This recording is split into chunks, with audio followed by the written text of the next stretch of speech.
Taiwan earthquake updates. A 6.3 magnitude earthquake hit 34 km off Taiwan's eastern city of Hualien, with no immediate reports of damage from what was the second strong tremor to hit the island in less than a day.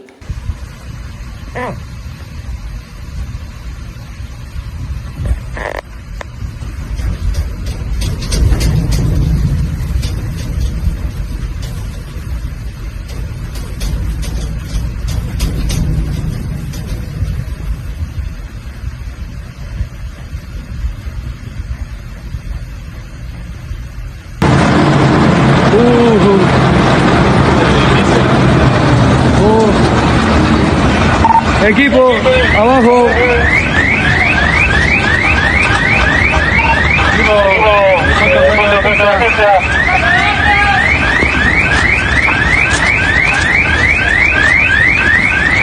Al punto encuentro, Juanito.